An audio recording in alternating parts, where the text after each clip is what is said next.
The image that you see on the right would not have been possible 5 years ago. There were too many variables stacked against me. I didn't have the software, and I didn't have the capability to process my images. But thankfully, with the advances in Adobe Camera Raw and many skills and tactics that I've learned over the last 5 years, this image is possible. These From the Start to the Art episodes are about going from the very beginning of the idea of an image, which starts basically at the location.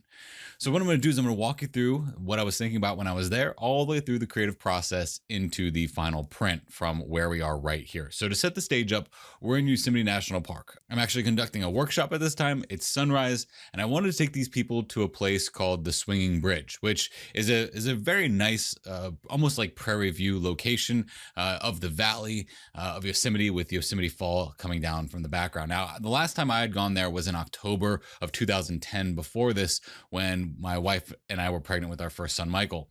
So this one shot that I have of this place was so epic and iconic to me that I wanted to recreate it. I wanted to say, okay, I've got new skills, I've got new gear, I can recreate this thing. So I take the whole group here on this morning, and there is no sunrise. And it really was not a very easy workshop to do, because we had to leave at 3 o'clock in the morning, 4 o'clock in the morning, to get into the park by 4:45, just to see if we would possibly have a good sunrise or not. It was very frustrating. So I go into this location trying to create an image that I can't create. I've got no sunrise that doesn't look good at all. So in my mind, I'm just going through these images thinking to myself, like, man, none of these are going very well. You'll notice that looking at this one, we had no sky. So I started trying to develop these compositions that would not have any sky in it at all. But then the reflection was just this blown out white blob. And this is something that was very frustrating for myself and very frustrating for all the people that were at the workshop. And it was difficult to make a composition. Now, what you also have to understand is that replacing a sky wasn't very easy back in 2016 either. So we were all kind of building compositions that didn't have the sky involved. And that was very frustrating. So then we start shooting the waterfall, aiming towards the waterfall, shooting Upper Yosemite Fall as it dumps into Lower Yosemite Fall. And as the sun started to rise, we wanted to bury ourselves deeper in the park a little bit to get to a position where we could photograph something that the sky wasn't necessarily a portion of that. So we went over to the Lower Yosemite Falls location. Here's just a bunch of other images that I just could not get. I couldn't get what I wanted here. I was even trying to recreate that vision for that piece that I had, and I just couldn't do it. But we went to Lower Yosemite Fall, and you can see that this is where the sun is starting to rise over the horizon there. We went to Lower Yosemite Fall to see if we could get into these woods here to get a better shot, just maybe some waterfall stuff. So I'll skip ahead to that. So here we are walking through Lower Yosemite Fall, taking some great shots, trying to get the waterfall, trying to get some long exposure. Obviously, I'm doing some HDR here because there's a lot of light in the background there. But once you get at a certain angle at Lower Yosemite Fall, there is a rainbow that starts to appear. And if you wait long enough, that light, as it comes across and over there, it turns this into a double rainbow that happens over this spot right here, right next to Lower Yosemite Fall. It's funny because at one point later, when I was there, I tried to recreate this a couple of years later. There was actually a bear right here, right as that waterfall was there. And I didn't obviously get it because I was so enthralled by the fact that there was a bear in front of us. But I remember capturing these waterfalls. Luckily, I captured enough brackets to help me throughout the process. But capturing this waterfall, capturing these rainbows in front of the waterfall, it's very difficult to get a good exposure for a rainbow in one shot. Look at this. We've got a good exposure for the background, not so good for the foreground. But as it gets darker, those rainbows actually start to become more prominent. So what this is a good thing to remember, because rainbows love contrast, and we're going to see how that's going to play out as we edit this image. But looking at these are definitely ones that I want to go back to. But what I want to tell you is that there was absolutely no way for me to process these images 5 years ago. I tried so hard, and I could not get a good image that I liked from this. And I think there's a lot of things that are the source of that. And one of those reasons is that our raw programs were not exactly where they are today. So getting a lot of the dynamic range out of these files was very difficult at the raw level. But we can do it now. And I actually reassessed now, and this is going to be close to what we're going to receive at the end. But what you'll notice here is that I was trying to get the waterfall in with the rainbow, and it just didn't happen. But what this image says is No, it's not necessarily about the waterfall. It's about the effect of what's happening from the waterfall because of all of that mist that's coming off of the waterfall to create the rainbow. So I think this is the series of images that I'm going to process for this episode of From the Start to the Art. But what I want you to gather from this is that mindset is huge. Okay. I went in this with a horrible mindset in the morning because our sunrise was not good. But that frame of mind that you're in while you're out shooting is so critical to gathering the correct data that you need so you don't get frustrated with yourself or frustrated with the location. Thank goodness that when we went to Lower Yosemite Fall, I reset myself a little bit and said, okay, let's try this again. So I'm going to take this bracketed series of images right here and I'm going to bring these into Adobe Camera Raw. So I'm just going to click on these three and then I'll right click and say open in Camera Raw. So I'm here in Adobe Camera Raw, and the reason why I brought in these 3 bracket exposures because this one is probably a good one to work with because it's got a good amount of light and dark in the image, which it probably has enough dynamic range to process. But this one has a lot of that beautiful data for that rainbow in the background there and some of these highlight areas that I might lose sight of if I were to just use this one. And this one has this beautiful water texture that's happened here. So I'm going to end up using the best of all 3 worlds here by combining them into an HDR processed image. Now, sometimes you might have to actually take this portion of the image and exposure blend it with this portion of maybe this image in Photoshop, but I'm going to see if I can do it from the HDR process first. I'm going to click on this image and then shift click on this image and then right click and say merge to HDR. So HDR processing these days has changed a lot in how I operate. Really, I don't really do a whole lot of HDR anymore unless I absolutely need to.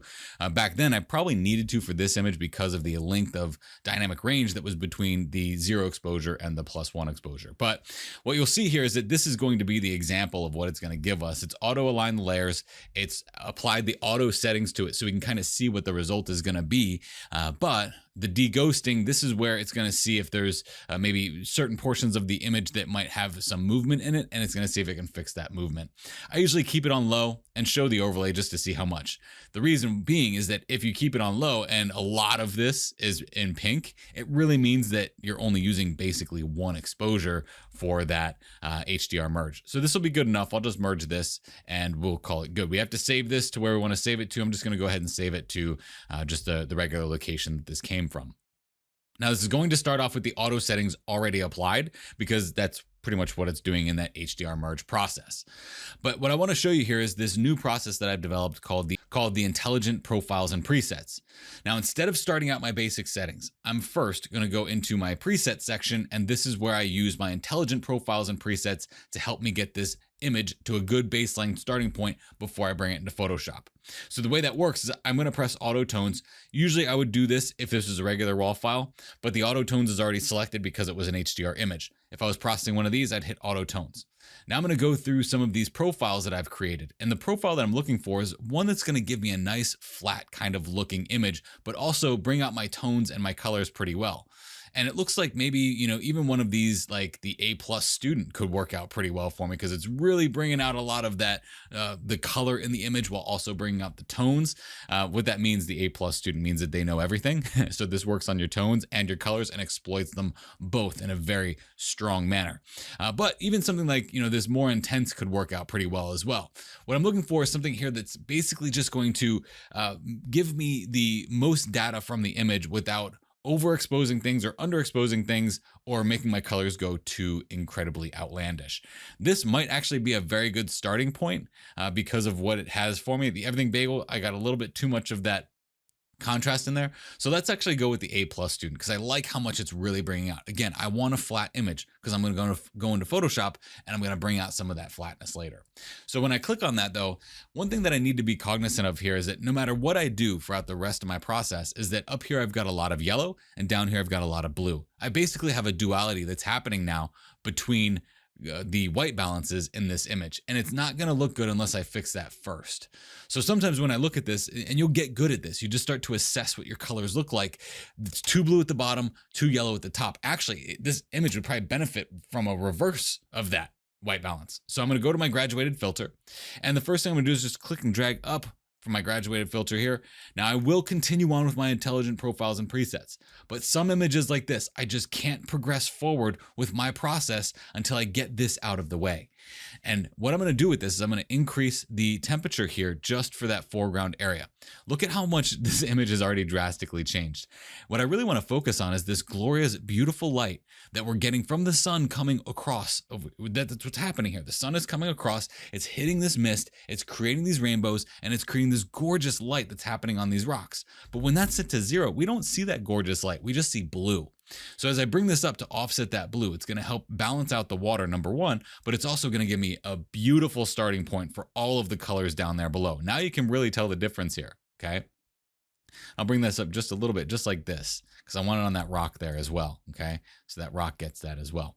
If it spills out a little bit too much into this background area, as long as it's not making that big of a difference, I'm probably not going to change it.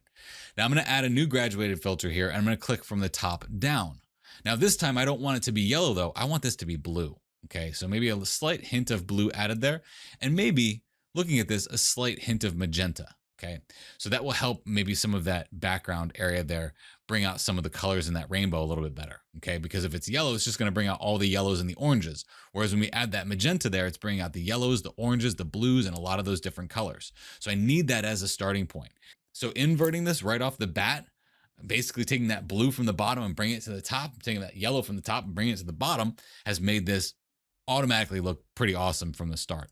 One thing I'm going to do here on this one specifically, though, is go into my paint filter here that's in this filter and just paint on to add to this rock there. So it's not blue at the top, because that will offset and it will make everything in my life very difficult if I don't fix that now. Okay, so now I'll go back over to my intelligent profiles and presets. A lot of times, even in the education that I give with these profiles and presets, I even tell you, sometimes after you pick your profile, you might need to assess the colors, the color temperature, or something before moving forward. So now I go into the tone section, and this is where I very quickly get to modify the tones that are happening in my image. A lot of times people say, well, Blake, do you need to use any of your things like, you know, the Palette Effects 3 or the Zone System Express if you use all of these crazy things that you use now in intelligent profiles and presets? And the answer is still yes. Now I use the Zone System Express to create these profiles that you see here that make this look so good, but I can still use it when we go into Photoshop, and I'll show you that going forward. These are just tonal adjustments here that are happening from a tone curve that allow me to get a good solid base for this image. Now, looking at this, I like this one here that says deep mids plus highs. You might not like this because it takes those highlights and it makes them kind of washed out, but we can work with that. What I want here is, what I want really from this is I want to get a flattened image. By flattened, I mean like midtones, really. So I can exploit the darks and the lights later. You see what's happening here with this. With that profile combined with this setting right here, this rainbow now looks a ton better. That's going to be the hardest thing that I need to process.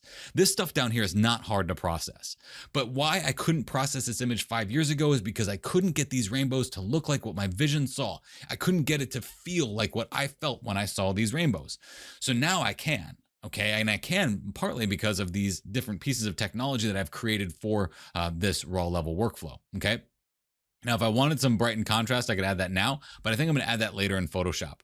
The next thing I do after I get my tones assessed, notice how I didn't click a bunch of these different profiles or presets. I click one profile, and I might click one or two of these different tonal presets because I'm not trying to do the bulk of my work right now in Adobe Camera Raw. I'm trying to do that in Photoshop. So now I'm going to go to my colors and see if maybe I could do like this blue offset is pretty good because it takes some of the blue out. But let's do like a shift here. So I'm going to do a slight boost to my colors and then a slight shift to the left, which is going to help that green at the top. And that looks pretty good. What that's doing is that's actually accessing the color calibration section that you know very well in Adobe Camera Raw and Lightroom, because I've taught it a lot actually. These are going to be more of your color grading presets. This Seafoam and Coral does a good job of brightening up the image, but I don't necessarily need that right now. If you see that I have some other things down here called Intelligent Profiles Noir, oh, there's something that's going to be coming out in the future on that, but I'm not ready to talk about it yet. But you saw it here first. Shh, don't tell anybody else. So here I'm going to go over to the basic settings. I've got my colors looking like I want them to start with. I've got my tones looking like I want them to start with. Now, after getting my profile, my presets set, I'm going to go over here to my basic adjustments and just get my settings looking good here before I jump into Photoshop. So this is where I just do a slight amount of alterations to this, not a whole lot, nothing crazy here. Okay, that's looking pretty good. I think I've got everything exactly dialed in where I want it to. I might add a slight bit of contrast before we go into Photoshop, but that's about it. At this point, I'm ready to jump into Photoshop and really start pushing this image to the next extremes. So I'm going to press open image. So the first thing I see that I really want to do right off the bat is jump down here and fix up these big blown highlights. Now, even with the amount of dynamic range that I had by making this from a raw HDR raw file, basically, I still have these blown highlights here that I just couldn't do much about. So this is what I'm going to do. I'm going to grab a selection of this rock right here, just like that. Okay.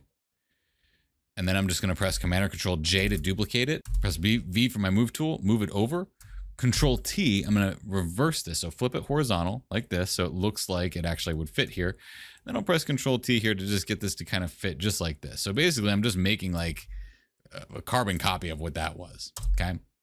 And then I'm going to go to blend if. So double click on here and I want to make sure that this doesn't affect any of the highlight or actually the shadow area. So I'll move this over. So it only fills in those highlights, and then I'll Alt or Option, just blend that nicely into that section there. Now, if it spills over into some of the other areas, that's okay. I can use B for my brush tool on a mask, and I will just mask away with black on some of these overspill areas. And some highlight won't be a problem, okay? And that's just really just gonna fill in some of this area here and kind of make it, the viewer won't see that. If someone's zooming in that far to look at that, we got a problem. But there is a repeated pattern right there, so I'm gonna fix that. I'm gonna use my clone stamp tool, and then on this layer, Alt or Option, click here, and then just kind of brush that on there, okay? And if I get a little bit of that rock in there, that's okay. I'll just take from another area and paint that on top of that area as well, okay? And that looks pretty good. Nobody would really be looking too deeply at that, and if they were, well, they're peeping a little too far, in my personal opinion. There's another set of issues right here, so I'll zoom in there. Now, this is gonna be, I need another area that's gonna be very bright like this one, so I'm going to make a selection for maybe this section right here, okay, because that's got some brightness to it. And then I'll click on that background layer, Command or Control J, move that up, and then I'll press Command or Control T, and then flip it horizontal. I use pieces of my images all the time in order to fill in spots that I need to be filled in because I want it to look good, you know, and that's okay. It's not cheating. It's good. Okay. So now with this one, again, I want to blend this in. So I'm just going to just boom, blend it over until it blends into those highlight areas. Alt or Option, feather it. Okay. Feather it out just like that. And it doesn't have to look perfect because I'm actually going to drop the opacity on this a little bit, just like that. And then I'll put a mask on there and brush that off. I'm working kind of fast with this. It's because I know this stuff and I don't want to spend so much time on these tools and what I'm doing here that you lose sight of the vision that I have for this piece. So I'm going to keep moving forward. Okay. But that will help fill in that spot with some texture there so that as we go forward, we don't have those highlights that we're trying to constantly compete with in the background. And I'll just slam all these together by pressing Control Shift and E. I'm never going to want those highlights to be blown and back. So I'm going to get rid of them. All right. So now I'm at a good starting point here. And typically my workflow, as you know, goes tone, color, and artistic effects. Just because we used some Zone System Express style profiles with those intelligent profiles doesn't necessarily mean that we can't use the Zone System Express now. So in the Zone System Express, I need to find what zone is going to be for my mid-tone areas, which typically is going to be zone 3. So I'm going to click on zone 3 and I'm going to look at the view mask on there. I want to brighten up this area right here because I want to draw your eye into the waterfall and then bring you up. Currently, as it stands now, the waterfall doesn't do that because it's not nearly as bright as these rainbows in the background. So how I'm going to do that is I'm just going to press like a +2, and that's going to brighten any of my mid-tone areas, maybe a +3. Really brighten that stuff up, okay? +2 looks good, but it doesn't look good on the background. So this is what I'm gonna do. I'm just gonna put a mask on here. I've already got the mask on there. Use my graduated tool here, my gradient tool actually, which I use mainly as a graduated filter. Black to transparency, okay? And then mask that out so that the top doesn't get those settings that the bottom is getting, which now allows me to manipulate those by themselves. So I might even be able to bring this up a little bit brighter there. See that? So now we start to be able to jump from highlight area to highlight area as we navigate through that water. And it's looking really good. I'm going to zoom in to make sure that I have a good tonal balance on all that water. And everything's looking really good there. That looks really good. Okay, but there is one thing I want to try here. I'm going to make another one of those zone 5 curves because I saw a lot of good stuff happening in the background there. So we'll make another zone 5 curve, which I call it zone 5 because it's actually the middle value. It's actually zones 4, 5, and 6, which on my zonal chart, that's actually zone 3. And then I'm just going to see what happens with the -3. And I'm doing this for the background, or -2, maybe -1. Maybe that typical S curve. That typical S curve looks really good for that background, because it's starting to get me a little bit more detail on those rocks back there. But I don't want it happening in the foreground. So I just click on that mask, use the graduated tool, and mask up. Okay, so it doesn't hit that the bottom portion of the image, it only hits the top. So there I'm using 2 zone masks in order to create that. Now there's many other ways that I could create that mask here in the Zone System Express. I could have masked for maybe use blend if and found some of these highlight areas in blend if, and you also have this tool here which will give you an actual mask for a very specific area in the image that you want to bring up. I could have done it that way as well, but finding zone 5 or zone 3, which saw me zone 4, 5, and 6, was perfect for this. So as you know, my workflow is tone, color, then artistic effects. We've got our tones looking good now. Let's move into the color portion. But with the color portion, I'm not trying to get color grading right now or a color feeling in this image. What I'm actually trying to do now is just get the colors of my image to look like I want them to as I progress into that stage, which is coming up in a second with more about my effects-based phase.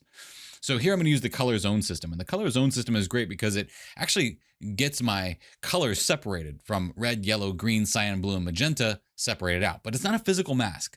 These are actually blend if masks. So what they use is more of like the color channel base. So while you might not see that all of this stuff is red, it's actually tapping into the red pixels rather than the physical color of red, or the channel of that red, which makes for what I feel is a much more clean and natural approach to getting my colors right. So I'm gonna hit this S-curve button here just to give me a little bit more intensity in those reds, which looks pretty good, okay? Now I'm gonna assess my colors here. This area here, I can add more red to say the shadows of the red area, or more cyan to those shadow areas of the color red, and likely with the other colors as well here. So let's go ahead and see what happens if I add a little bit more red to the red in the midtones. And it's a little bit too much. But when I add cyan there, it actually helps tone down some of that red so it doesn't get so strong. But let's not do that for the midtones. Let's do that for maybe the highlights or even the shadows there. I think for the shadows, that works out really well. But I see that this is getting a little bit magenta-ish back there. So let's see if we can offset some of that magenta with maybe a little bit of green. So what that'll help is make that background color a little bit more like the rock face, the granite rock face color that we expect to see in Yosemite. I don't want this to be too outlandish. You know what I mean? I'm trying to get my colors technically right and technically correct right now. So I'm adding a little bit of basically just mixing in a little bit of color here with those individual colors. So red now has a little bit of an addition of cyan to it with a little bit of an addition to magenta, or actually green to offset the magenta, and a little bit of blue to offset some of that strong yellow. Now I'll go into my yellows and see where my yellows actually are. I can turn my mask on and off, okay? So maybe hit an S curve on my yellows to increase that intensity, or a +1 or a +2 or a +3, maybe even a -1. And you just never really know what you're gonna get unless you experiment with those. So a -1 in those yellow areas does kind of help out a little bit there, but it's a little bit too strong altogether. So I'm gonna drop down the opacity to about 50%. And I can do that just by clicking on this little row here. This is my opacity, this is my fill.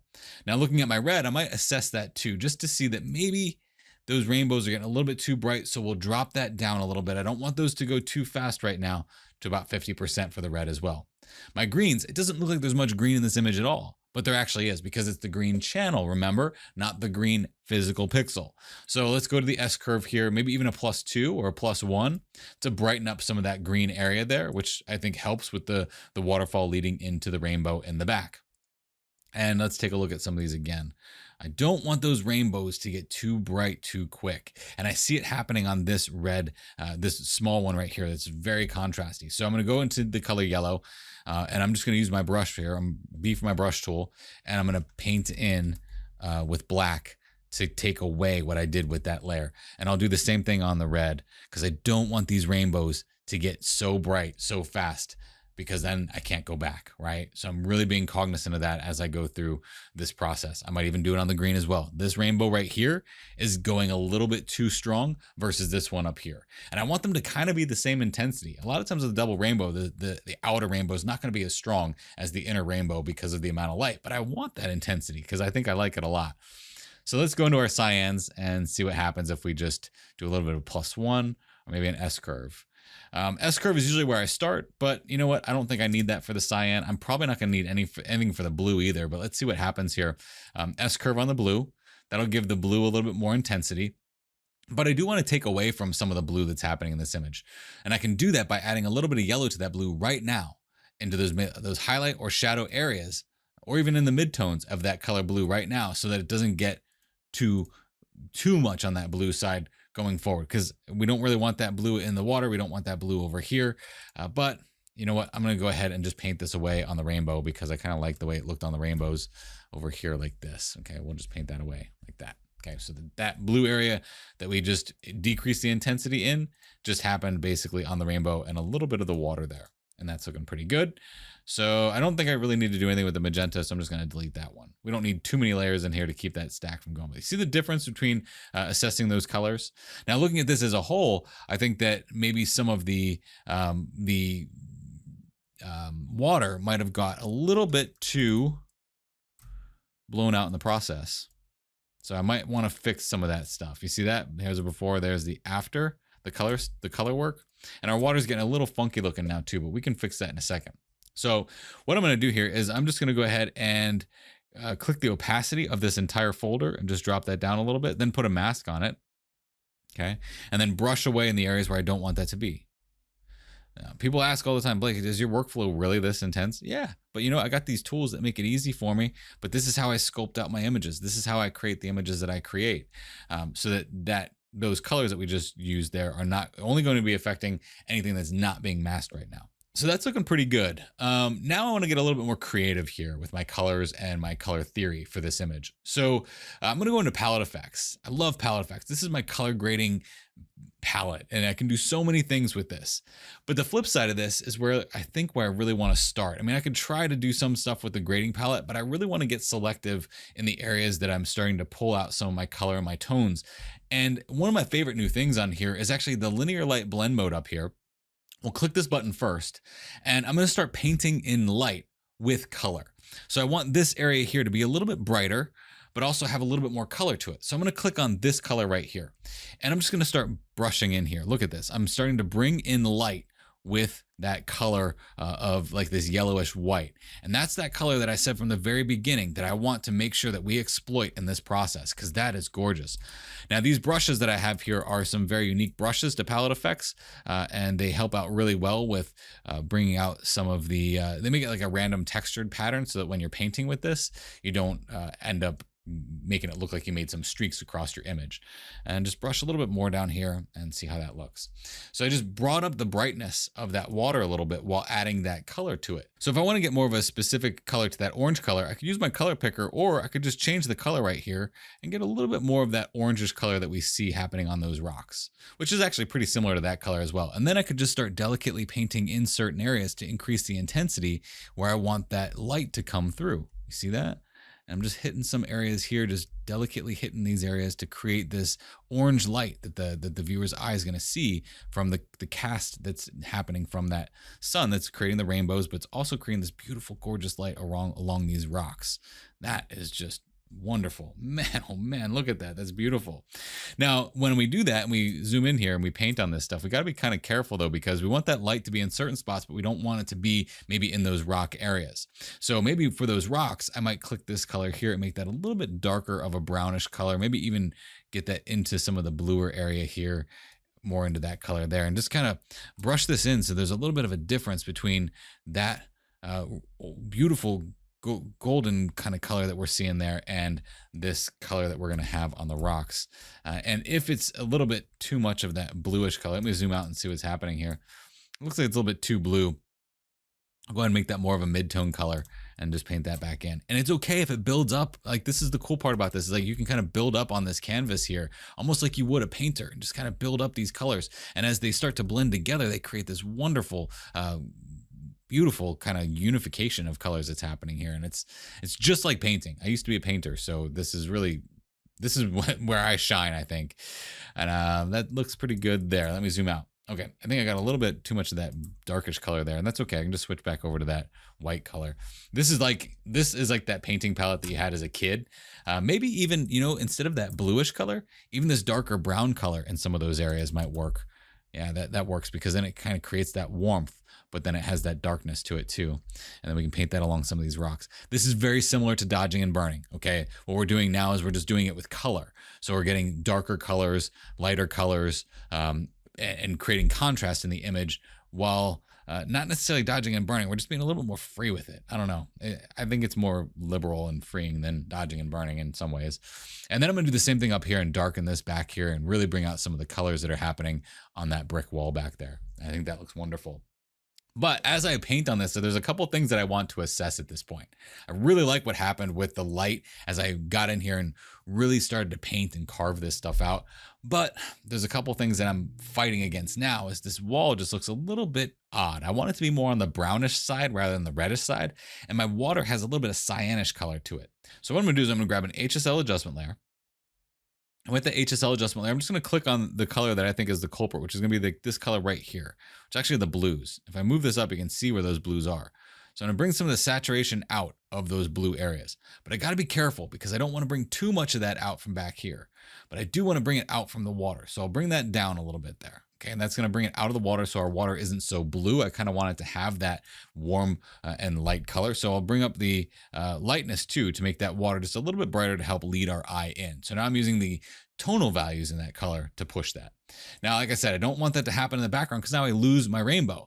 Everything about my color work here is a constant competition and battle between what's happening with those colors in the rainbow. So now I'm going to brush with my brush and mask out those blue areas there where I want to bring back. And I do kind of want to bring some of that back here in this mist here as well. Maybe not all the way, but maybe I'll make my brush a little bit bigger and just slowly kind of tap back here a little bit like that. And brush away some of that blue that's happening in that area there. Okay, I think that looks good. We're constantly going to be struggling here to make sure that our rainbow gets the protection that it needs. And I'm going to need to do that again up here. I'm going to brush away with black up here, because I'm losing some of that magenta at the top of that rainbow. Okay, I want all the colors in that rainbow, and I want them there.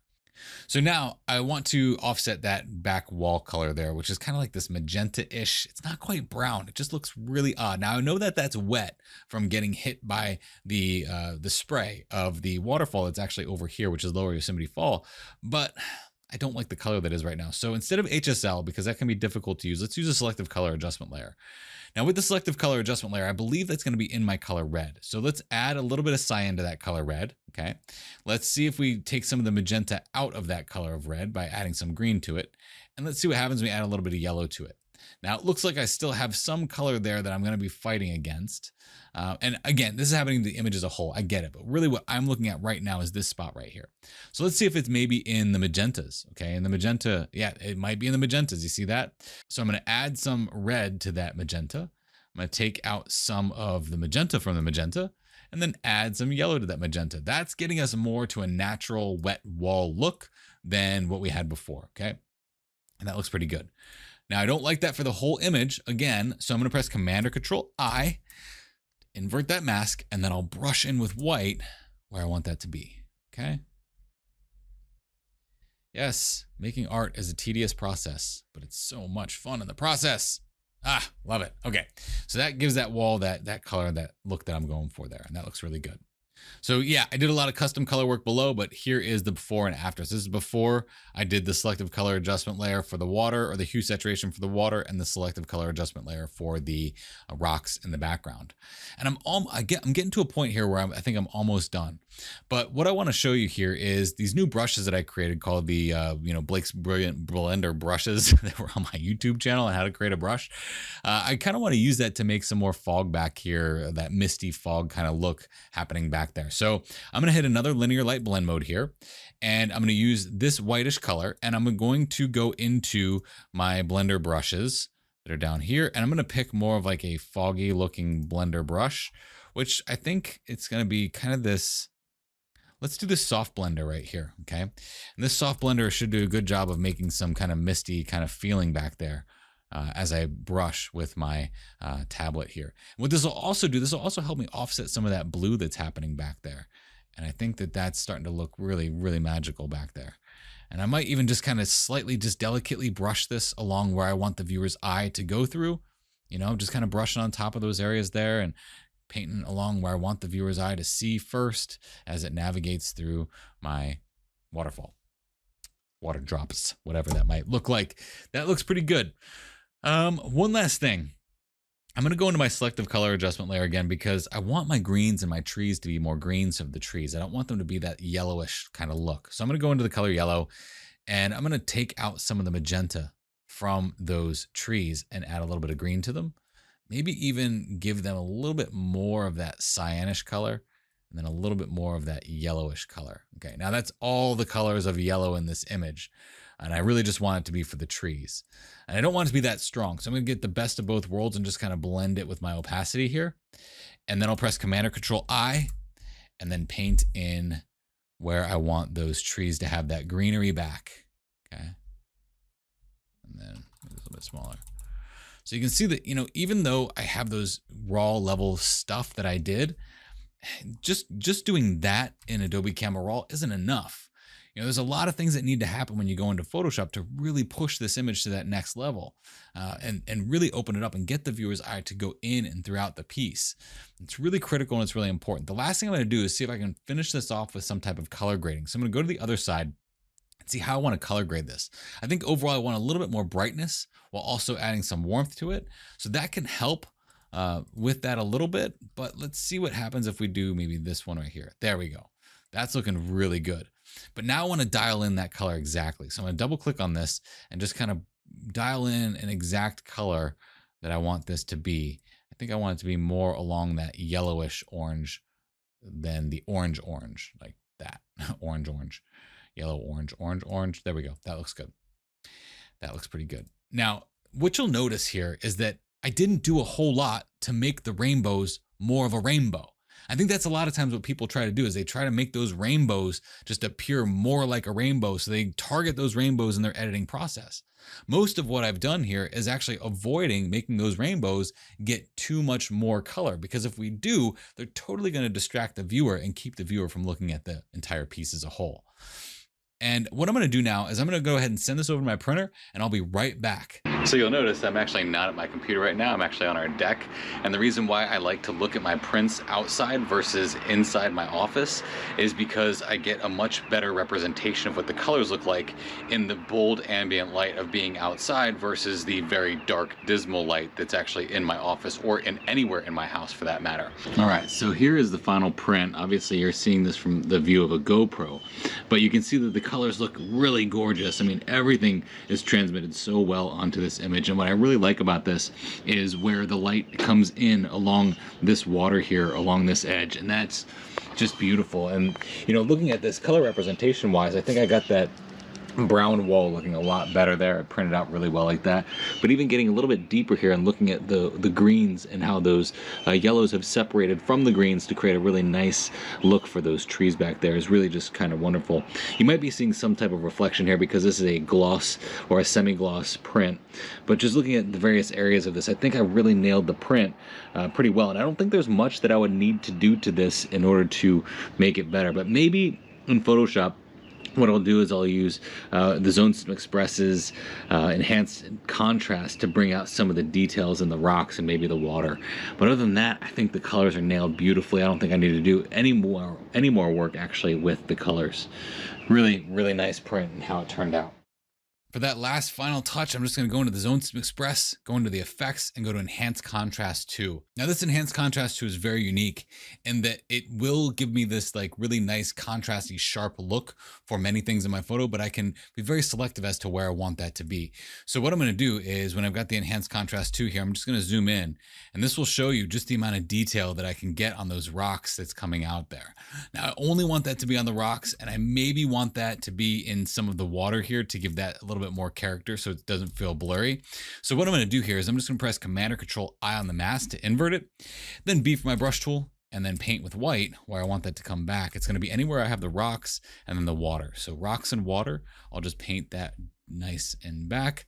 This is not a deal breaker for my print in any way, shape, or form. I just think that it will make it look ultimately a little bit better in the very end. So that's why I'm going that little extra mile in order to make that work out really well there. So I'm really satisfied with the print, really satisfied with the results. At the end of the day, let's go back and talk about this. 5 years ago, there was no way I could have produced this image. And I know because when I look back at that section of my images, I don't even have a single attempt to try and do it, which means I tried to do it, but I just couldn't get it to look like I wanted it to. There's many reasons and many variables for that. One of the first variables for that is actually our raw processing software wasn't at a point 5 years ago where I could get this image to look like I wanted it to. It just couldn't handle the amount of data that I had from the camera. So that's a big important thing to think about, is that sometimes our cameras and the stuff that's in that raw file is more advanced than the software we're using to process it. Adobe Camera Raw and Lightroom have come a long way to make this very possible for me, and I'm really excited and glad that they did. The second thing, though, is that I didn't really have the skills to do this either. I didn't have a lot of the tools. I didn't have my own tools that I had created to build this image. Palette Effects didn't exist. That didn't come around until 2017. So it was a whole year later that Palette Effects came around. Now, Palette Effects 3 with the painting, that came out last year. So you see that there's many different things that I've learned over the course of the last 5 years that have given me the ability and the skill to transfer my vision into this image. And I want you to remember that, because sometimes your vision is here, but your technical ability is here. You need to get to a point where you can balance your technical ability with your vision. And when you do, it all just comes together. Now I'm very excited to find out that the things that I'm doing now with my work, it's all just coming together. And I can get to that endpoint faster. Even though it might look like I'm going here to there to everywhere, I've got these tools that outline my workflow of tone, color, and effects. I started out in Adobe Camera Raw to get that image looking really good to start. Then into Zonesome Express to get those tones looking good and those colors, okay? And then I went to the effects phase and really used those intricate surgical level color grading tools in Palette Effects to really shape the light and the color in this photograph. And don't be afraid to go full on with some of these effects, like making the whole image look bad just because you want to fix one little area, because you can always use masks to recover that.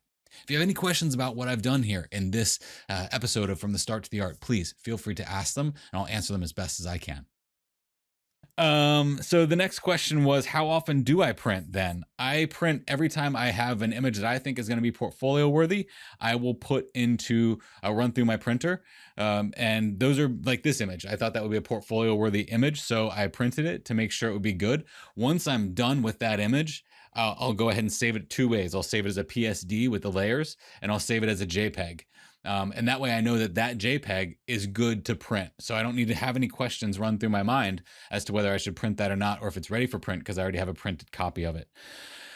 So lots of questions about the pen there with how do you control opacity and flow? So I've got a pen tablet here. I have a pen tablet video that I do on YouTube's.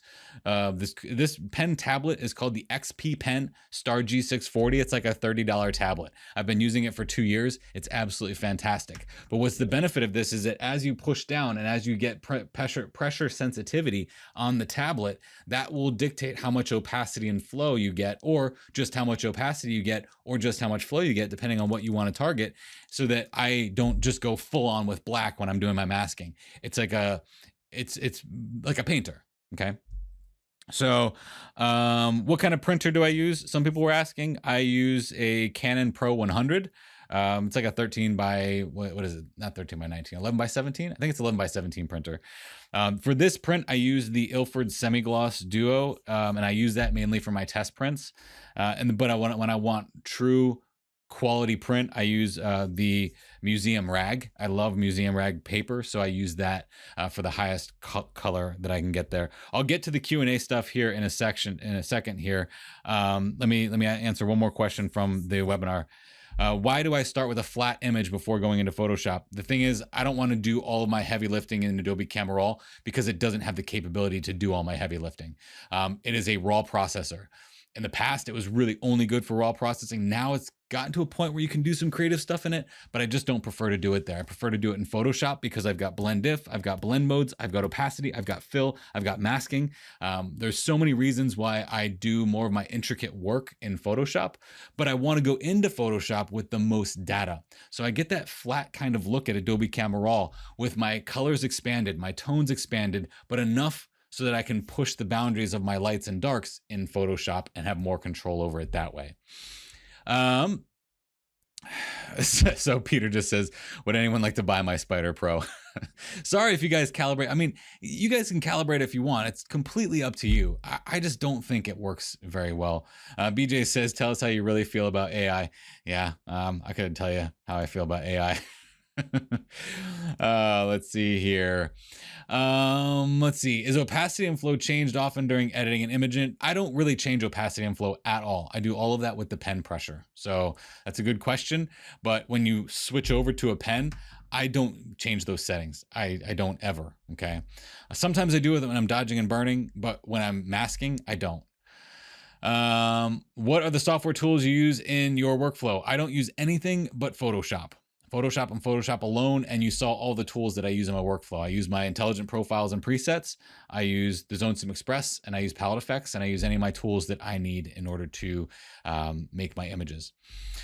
A lot of people kind of agree with me on my bitter diatribe on AI.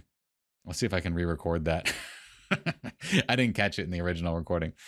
Do you ever save as a TIFF since you can now have layers with it? No, I still just save as a PSD. You've always been able to have layers with it, but there's a new preference for a zip TIFF that will basically make the file size the same size as a PSD file. But PSD and TIFF, they're pretty much the same thing. The TIFF of the past used to create a lot of heavy weight on that saved print or the saved image. So typically I just save in PSD. Actually, I have a new YouTube video that I just put up yesterday about how I save. So if you go to F64 Academy on YouTube, you'll find that there. Someone said, any problems with soft proofing and printing, or does it just work just like that? Well, I think a lot of times I set myself up for success with the print in the way that I do print, Lori. The way I print is I'll get everything looking good here. I then send it over to my laptop, which is connected to my printer. So that's my controlled space that does all my printing. Okay. And then on my laptop, I do some very minor things in the soft proofing phase where I might increase the global saturation just a little bit by maybe like +10. And then I'll increase a little bit of sharpening, but not a whole lot. And then if I need to do any last minute stuff, I'll do it during the print. But typically I don't really do much there, but I set it so that the software manages the print, not the printer. And I set it to the profile of the paper. So with the profile of the paper, set it to print. I do a test print, and then I just check to make sure that it looks okay. If it does, I just do the main print. If it doesn't, then I tweak accordingly. The thing is, you're always going to have to do a test print anyway. If you think that you've calibrated your monitor and calibrated everything, and that you can just print and be perfect, 9 times out of 10, you're not. I sent an image over to Image Wizards, who prints these very large metal images, and they even showed me the process that they go through. After every print, they do a test print, and they looked at my print and said, this is too magenta. So what'd they do? They went into Photoshop, and they started tweaking some of selective color adjustment with the selective color adjustment layer to get some of the magenta out of there, and then they printed the big print. So even a print company that prints every single day still does test prints to ensure that the print that they send to their clients looks good. Okay. So, I mean, you can calibrate all day long, but you're still going to have to know color. At some point, you're going to have to know this. I hate to say it. At some point, you're going to have to grasp color theory and understand color theory. Let's see. What's my favorite paper for fine art images? It's going to be anything that's like a museum rag. I love the museum rag papers. I'm getting tons of questions here. What is my primary computer? It's a beast. My primary computer, I built like a 24 core processor, PC that has, 208 gigs of RAM and an 8 gig video card, and like a couple terabytes of storage. But I mainly have all of that because I do a lot of video editing. But I build a PC. That PC sounds like a beast. What would that cost as a Mac? Probably about 16 grand. What does it cost as a PC? 3.5. So, I'm a PC user all day long. I love printing on the back panel of Palette Effects, or painting on the back of Palette Effects 3. Is that an upgrade to Palette Effects 2? Yes. If you have ever purchased any of my old panels in the past, ZoneSim Express or Palette Effects, the updates are always free. So if you are transitioning from 2 to 3, just let me know. Send me an email. I'll send you that. Blake, would you recommend a good resource on color grading and color theory? I would, actually, myself.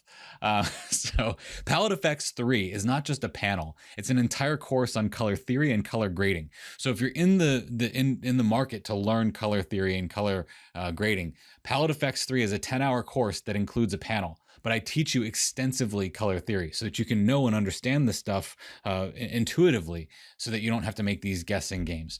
So a lot of times people see my panels and I think, oh, $147 for a panel, that's outrageous. No, it's not. That's $147 for education. And I just so happen to give you a panel with it. Again, put your money on genuine intelligence, or genuine intelligence, not artificial intelligence, right? What size paper do I use for a test print? Usually an 8x10 or 8.5 by 11. And I'll just do a strip. I'll just make a strip of it in Photoshop.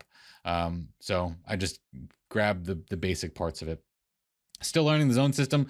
Great education. What is most important, composition or creative edit? It's hand in hand. It's kind of both. I think, honestly, color will always outdo composition any day of the week, in my personal opinion. I'm just going to keep answering these questions until I'm done. So if you want to leave, you're free to leave. Again, I'll send you out an email with the replay and also with the link to this sale that I'm doing until Monday. So I think color beats composition all day long. I think color is ultimately what grabs the viewer's attention. Composition, definitely important. Don't get me wrong.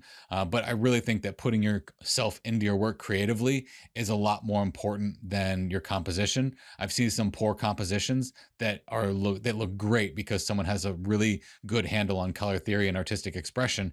And then again, I've seen phenomenal compositions, but they look horrible because somebody doesn't understand color theory or color grading. So I think they kind of go hand in hand, obviously.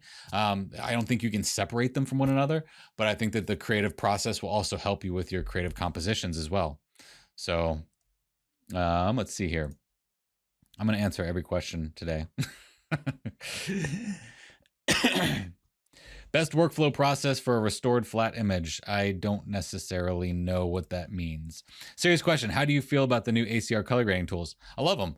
I don't think that they're great for color grading at the raw level, but there's a lot of potential with those things for something that happens later. And I've been experimenting with them a lot. In the next iteration of the intelligent profiles and presets, I've created this black and white process. I call it IP Noir, which I'm not really ready to reveal all the details on that yet, but the color grading there does a great number for that. So I'll talk about that more later. I got the XP Pen tablet. Thanks. That was awesome. Again, great tablet, $30, best $30 you'll ever spend. Do I prefer to print from JPEG over a TIFF? It doesn't necessarily matter. In my personal opinion, I haven't really seen a difference. Actually, I typically print from a PSD file anyway, so I don't really see a difference too much. Typically a TIFF saved and a good quality JPEG saved, you won't see a difference really in the color, I don't think. Why not save and print in 16-bit instead of JPEG 8-bit since you have the information? It doesn't necessarily matter. I've tested both and I get the same exact print both ways. Like I said, when a lot of this stuff comes to experimentation, I would tell you this: save something as a TIFF, save something as JPEG, and print both of them and see if you can see a difference. If you can see a difference in those, yeah, wow, that'd be crazy. I don't think you will. Any more information on the brushes of yours and what scenarios they work best in? If you're a part of F64 Elite, I use a lot of those brushes in the critique sessions. So I'd say if you want to know all those scenarios, just watch those critiques, especially the one from critique session number 2 of this month.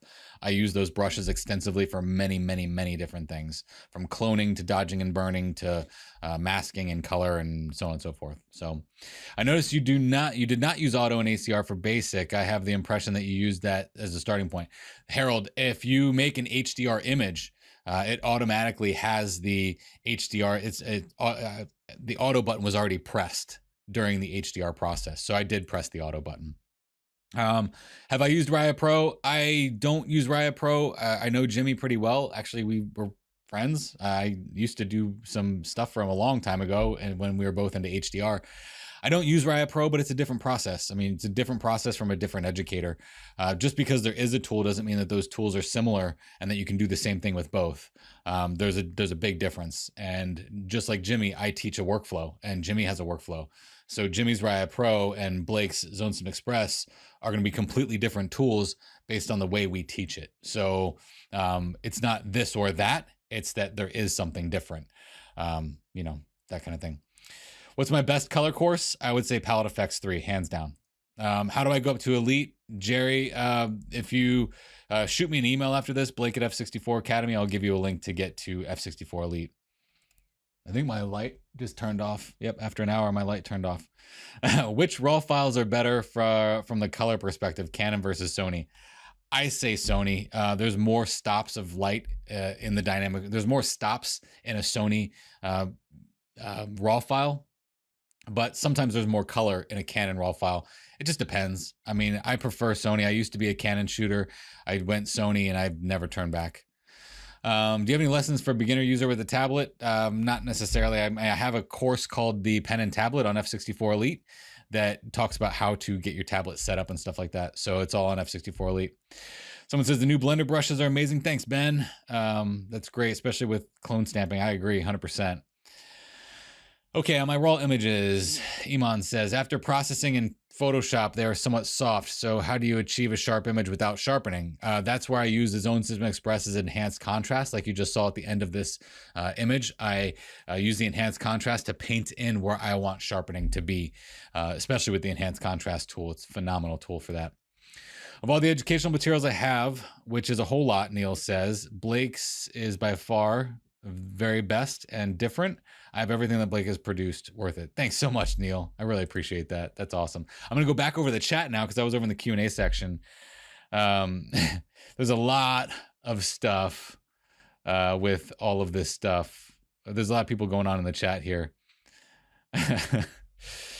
Oh, good. People are having a good time in the chat. How about a bartender? Thanks, Blake. Enjoyed this session. Got to run. Cool. I know that everyone's probably scooting here, but that's good. I think I answered just about everything here. Again, if you're interested in anything that I showed in this live event, you can catch it at the launch price up until Monday at midnight. I've got a sale going on, so all 3 of those products will be at their launch price. I am getting lightheaded because I've been talking my tail off for the last like 20 minutes. But I just want to say to everyone, hey, thank you so much for being here. You guys rock. It's always a pleasure to do these webinars and have a nice, engaging crew of people that are willing to discuss art and all the possibilities with us. I'm going to go ahead and stop this so I can get this fired up as fast as possible and get the replay up on F64 Elite as soon as I can. And as soon as I have that done, I'm going to shoot you guys an email. So hope you all have a great rest of your day. I hope you have a phenomenal weekend and, you know, be safe out there and all those great things. Everyone's saying great, super, thanks, awesome.